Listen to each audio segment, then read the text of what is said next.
Dahan-dahang inakyat ng isang lalaki ang pader ng construction site sa Barangay Holy Spirit, Quezon City, pasado alas 4 ng umaga nitong Martes.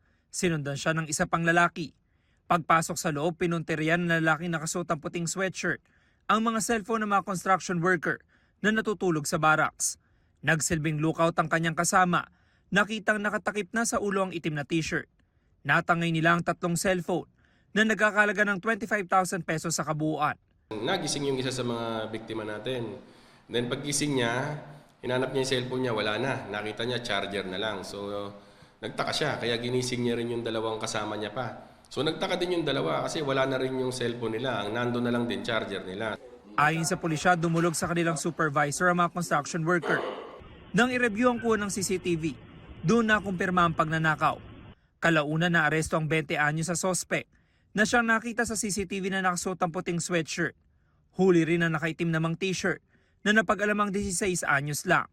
Nakilala nung witness natin yung isa sa mga suspect dahil nga sa tattoo niya sa leeg. So accordingly sa kanya is kapitbahay niya. So kasama ang mga otoridad, pinuntahan sa bahay, and then pagpunta sa bahay, doon na rin niya naituro kung saan nakatira yung minor de edad at napuntahan na rin at kaya nahuli silang dalawa.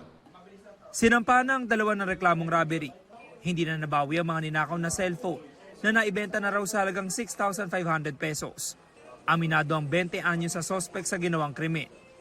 Kaya naman po nagagawin, kailangan lang po. Sa mga ano ko po na kailangan pangkain sa araw-araw, kailangan lang po.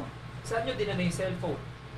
Benta po. Ang minor de edad itinurn over ng pulisya sa Social Services Development Department. Upon the finding out na mayroon namang discernment, isinama natin siya sa inquest.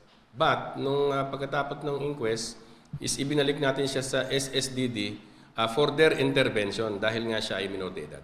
Ito ang unang balita. James Agustin, GMA News.